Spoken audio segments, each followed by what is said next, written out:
Hello and thank you for joining today's video. Today I continue speaking about individual performance of individuals, of every team member. If you haven't watched videos on individual performance, and there is a number of them, I encourage and invite you to do this by visiting the links to the videos. They're in post below, or if you are watching this video on YouTube, you can find all the links in the description to this video. Just shortly, individual performance depends on three factors or components. The first one is ability to do the job. Ability component includes skills to do the job and also personality traits. Second factor upon which individual performance depends is motivation to do the job. And the third component is environment, job environment. As I have told, I have already made videos on ability, so you can watch them. I unpacked ability from the perspective of skills and personality traits. There are also already 3 videos on motivation. The first video, part 1, is dedicated to the hierarchy of needs by Maslow. If you know this theory about hierarchy of needs, I encourage you to watch my video because I look at this hierarchy of needs from a different perspective, in organizational interpretation. The second video on motivation, part 2, is dedicated to psychological needs on which motivation is based. And these are need for autonomy, need for competence, and need for relatedness and connection. Psychological needs are the needs with which we are born. They are inside us when we are born. The third video on motivation, part 3, is dedicated to social needs. Social needs are the needs that we gain during our life, starting from the moment we are born, then our early childhood, baby, childhood experiences, kindergarten, school, university or technical school, friends, peers, colleagues, job experiences, relationships. Everything we have in our life helps us to develop social needs. And social needs include 3 types of needs: need for power, need for achievement, and need for affiliation and connection. I decided to dedicate today's video separately to the need for achievement. Why I decided to do so? Because this social need for achievement, is extremely important for the organization. If you have teams with people who have high needs for achievement, then you have winning teams. You have winning teams that create outstanding results for your organization. That's why I would like to go into more details about this need for achievement. Why it is important to have people who have high need for achievement. First of all, these people are very persistent in what they are doing, and they are very hardworking.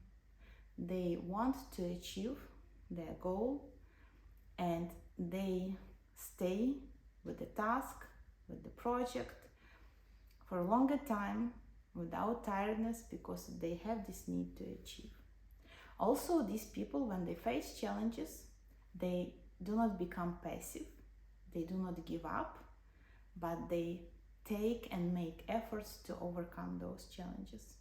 Very often you may hear from these people that they will never say they have problems, they will say they have challenges, and they are very enthusiastic to overcome those challenges. Also, those people are very often very successful because they are eager to achieve. They have this high need for achievement. And also, what is interesting for these people, when they face challenges, they are more eager to ask for help because they are not restricted with the fear that someone will think about them, that they are stupid, that they are not good enough, that they are not competent enough. It's not so much important for them compared to their desire, to their need for achievement. What is also very interesting about these people with the high need for achievement is that this need for achievement is not only about psychology, the way I think, the way I behave, but also about biology. People who have high need for achievement have very well developed dopamine circles. Dopamine is the neurotransmitter that is connected with the reward. So this neurotransmitter is activated when we expect reward. And people who have high need for achievement, they expect reward when they achieve, because they have this anticipation of satisfaction that they will have when they achieve the result. They will have the feeling of satisfaction, they will feel happy, they will feel proud of themselves. And this is the biology also inside them, the dopamine cycle that goes around in their head, and that also adds to this desire to achieve. When speaking about people who have low need for achievement, if you have such people in your team, please be careful, because these people are not beneficial for the company, for the organization. Why? People who have low need for achievement, very low need for achievement, are in general pessimistic, more pessimistic. If people who have high need for achievement are more optimistic, because they're enthusiastic to achieve the result, they're eager to achieve the result. People who have very low need for achievement, they are more pessimistic. Also, in case of challenges, in case when they face challenges, they do not act as people with high need for achievement. They do not take and make efforts to overcome the challenges. They have this drive to overcome these challenges. No, people with low need for achievement, they use unhealthy strategies to defend themselves. It's not me. This problem is not about me. I cannot do anything about this. It's not in my power. It's not my responsibility. It has to do he. It is his job. It is her job, and so on. And these strategies, defensive or avoiding, are not good for organization. And also, basically, these people who have low need for achievement, they are, of course, they do not want to achieve the result, to achieve the goal, but they are more interested, for example, about the status. For them, having a certain position or having certain privileges or advantages is more important than to achieve the result. But there is a good news. If you have such people in your team, low achievers, people with low need for achievement, it's not a problem, and there is a solution. And if you are a leader of such a team, you are responsible for this. You can transform these people who are low achievers, you can transform them and they will become high achievers. And this is your job. To do this, first of all, you need to understand how it functions. Then you need patience, of course. You will need to take efforts. It will take time, so patience is needed. But if you do everything properly, you can make people who are low achievers in your team, who have these unhealthy strategies, who are not so beneficial for organization, you are a leader and you can make high achievers out of them. Why? Because need for achievement, as I have mentioned earlier, is the social need. And social need is the need that we develop during our life. So now you as a leader are developer of the need for high achievement in your team. You can develop this. And I will explain you how.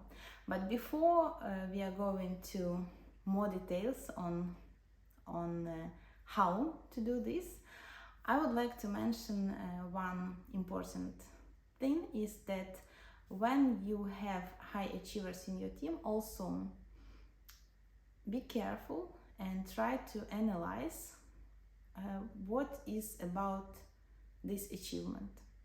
Because there are people who are only interested in result, in achieving result. They are oriented at result. They are not oriented at process. They just want to have the result, desired result. People who are oriented both on process and result are more beneficial for organization, because people who are oriented on the process, they are oriented on learning. They want to learn also on mistakes if they happen, and they have broader mindset. In short term, people who are oriented at final result, maybe these are very good people in short term.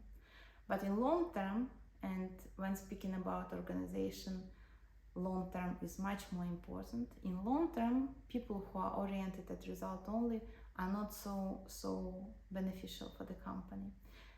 People who are oriented at the process also, they learn, they get experience, they are interested in getting this experience, and they use these learnings that they get in the process of achieving the task, the goal.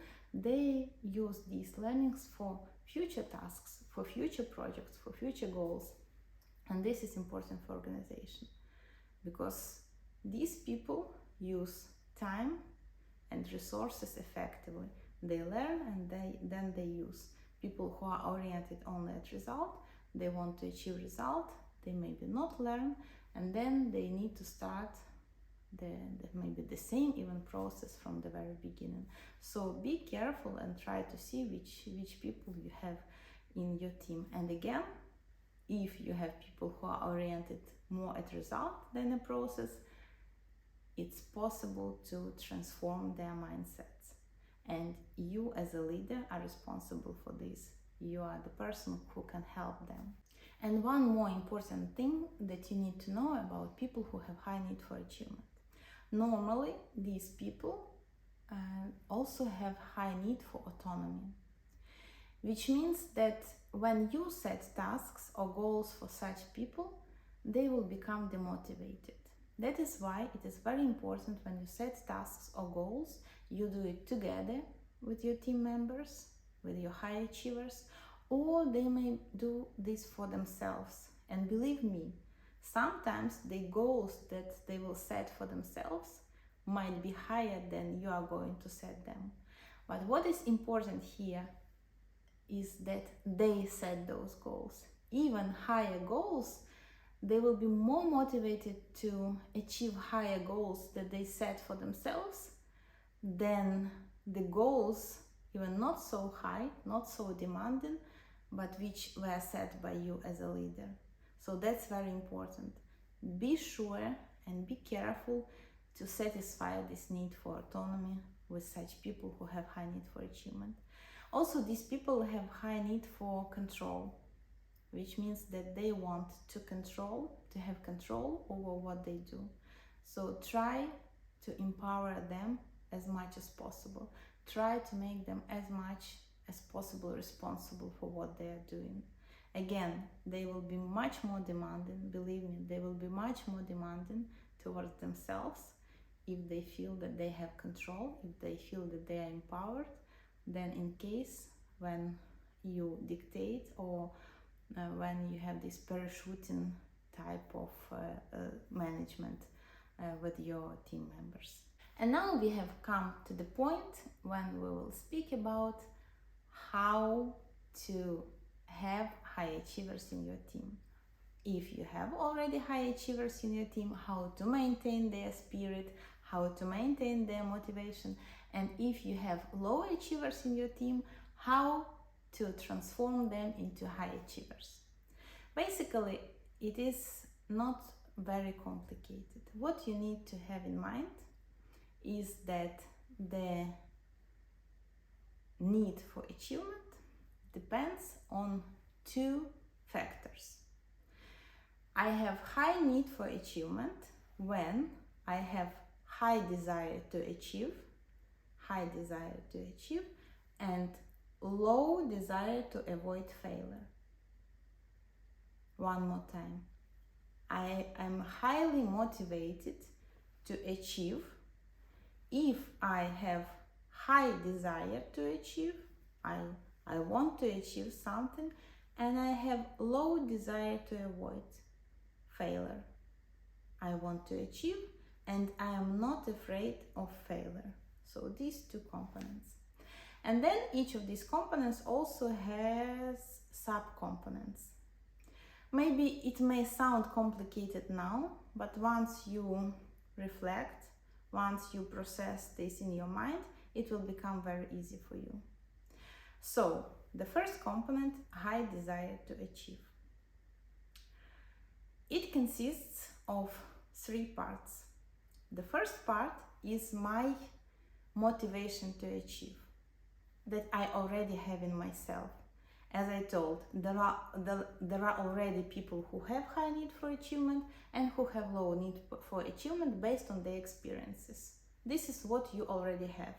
And you might look at your team members and already now try to estimate how these people with the need for achievement, are they high achievers or are they low achievers? This is the first factor is already set. This is what is available already now. For desire to achieve, the first component is my motivation to achieve in general as personality now. Again, it can be changed, but we look at it now at this moment. This is the first. The second in my desire to achieve is how I estimate the probability of achievement. I may estimate that I may achieve the result very easily, or I may estimate it as hardly to achieve or moderately hard to achieve. So the second component, how I estimate the probability of achieving the result. And the third component is the value of this result for me. And what is important with this value is that the lower probability to achieve, the higher the value for me is. The higher probability to achieve, the lower value. Let us look at the example now at this desire to achieve and these 3 components. My motivation to achieve as a person, how motivated I am to achieve in general. The second one is probability to achieve something, and third one, value for me for achieving something. For example, I have some project and now we will try to see if I have a big desire to do this project or not. As a person, I am a highly motivated person. So this is already very good for this project. I am highly motivated. Then we look at probability to do this project successfully. If I think that this project is very easy for me, then I don't give too much value for this project because it's easy for me. Since I do not give so much value to this project, even being highly motivated person, I will not have very big desire to do this project. Yes, I am highly motivated, but because probability of achievement is very high, it is very easy to do this project. It's not interesting for me, it has not big value for me. That's why my overall desire to do this project is low. And let us look at different example. For example, I have a difficult project. I stay myself. I stay a highly motivated person. And now I get a difficult project. And the result of this difficult project is quite high. So to achieve this maximum result, it will be super difficult to me. That is why probability of achieving this high result is lower, because it's very difficult. And because of that, the value I give to this project is high for me, because the probability to achieve is very low. So there is risk that I will not achieve this. So I give this project high value. And since I am a highly motivated person as I am, and I have difficult project, I become very enthusiastic and I have drive to do this project.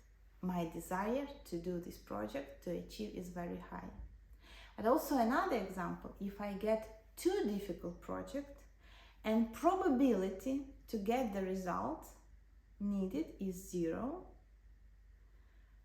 then even with my high motivation to achieve, my desire to do this project is 0, because I already see that the probability is 0, I can't do this.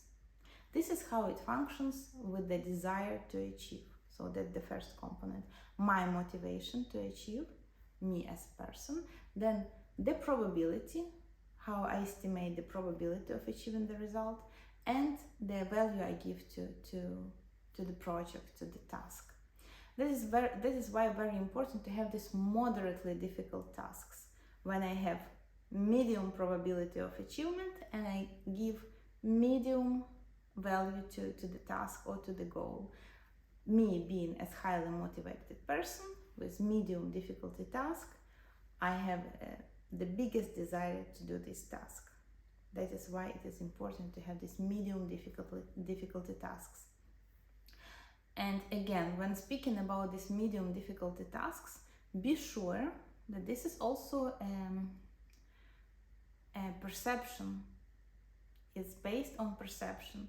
I may think that this is medium difficulty task, and you as a leader may think that this is low difficulty task or high difficulty task. And then we will think about this task in a different way, regarding probability, regarding value. That's why when setting tasks and setting goals, it is very important to communicate, to discuss how it is for you, how do you perceive this, what is the probability of achieving for you, what is the value of this task for you. Explain why. That's very, very important to have this discussion if you want to have high, brilliant results in your team that has desire to achieve. So that was the first component. And I also mentioned the component desire to avoid failure. It also consists of 3 components, like desire to achieve, desire to avoid failure, also consists of 3 components. The first one is motivation to avoid failures. There are people who are motivated to achieve, and there are people who are more motivated to avoid failures. If they face challenges, they want to avoid them. People who are highly motivated to achieve, they want to face the challenges. People who have high motivation to avoid failure will try to avoid failures. That's why it's important for you to understand now who you are and who your team members are, where they are now regarding motivation to achieve and motivation to avoid failures. Be sure the more people achieve, the more they develop this high motivation character. So very often, and in majority cases, people who have high need to avoid failures, they had many failures in their life, and instead of fighting, instead of overcoming the challenges, they gave up and they developed this need to avoid, this avoiding behavior. But that can be changed. With every success, with every achievement, your motivation to avoid failures becomes lower and your motivation to achieve becomes higher. So, desire to avoid failures depends on the motivation to avoid failures as it is now for me as a person. Second one, the probability of failure. How do I estimate that I will fail? And the third one, the value I give to this failure. If the failure, I consider this failure dramatic, or this failure is not so important. If I have this failure, it doesn't matter to me. Also, let us take an example. I have some project, I have high needs to avoid as a person. So already when I have the project, even not looking into this project, if it is easy, if it is hard, I already want to avoid it. This is from the very beginning, without any details about the project. Then when I get to know about this project, then I estimate the probability if I fail or not. If the probability of failing is high and my motivation to avoid is high, then I don't want to do this project. If I need to do it, I will be super passive. I will not be productive and efficient in doing this job. But if I estimate that the value of failure is not high, the project is not very important, if I fail, it's not so important, the consequences are not so serious, so I might do this project, but also not with big motivation, because I am, as a person, not motivated to achieve, I am more motivated to avoid. So from the very beginning, people who have this high motivation to avoid, they will be very passive with any task, with any goal, with any project. And that is why it is very important to give these people proper tasks, these medium difficulty tasks for them to achieve, to have successes, to enjoy successes, to develop these dopamine circles in their brain when they get happy, when they are happy, when they are proud, when they achieve results. And in this way, from this mindset, avoiding mindset, they go to this achieving mindset. So now we have high desire to achieve and desire to avoid the failure. If desire to achieve is higher than desire to avoid, then I have high motivation to do this exact task. We are now speaking about the concrete task. If my desire to achieve is lower than my desire to avoid, because I see the probability of failure is very high, the project is very difficult, I give this project big value, then my motivation to do this job, this project, this task is very low. And it is on you as a leader to have these detailed discussions with your team members about goals, about tasks, about projects, how it is for them, how do they estimate probability of success and probability of failure, which value they give to the success, which value they give to failure. And even before this discussion, you need to understand, is this a high achiever or is this a low achiever? And by giving moderately difficult tasks for both of them, based on discussion, you may maintain your high achievers and you may make them outperform to achieve more and more, and you may make these low achievers high achievers. Again, I will repeat, with every success they will have, they will develop those dopamine circles, they will develop their confidence, and they will develop this mindset, achieving mindset. And in this way, you will create a winning team and you will have brilliant results. Of course, this is a hard job, but who told that it will be easy? It is a hard job, it is a challenging task, it is a moderately challenging task. So if you are a high achiever, I am sure that you will be enthusiastic in creating this team of high achievers in your organization, in your company. If you are interested in individual coaching on leadership skills, or if you are interested in training for your people, for your team members, let me know, write me directly. I will be glad to answer your questions, and we may discuss how we may cooperate. If you have some questions regarding this topic, maybe a bit difficult in terms of explanation, this desire to achieve, desire to avoid, let me know. Maybe I will try to explain it in a slightly different way to make it more accessible and more comprehensible.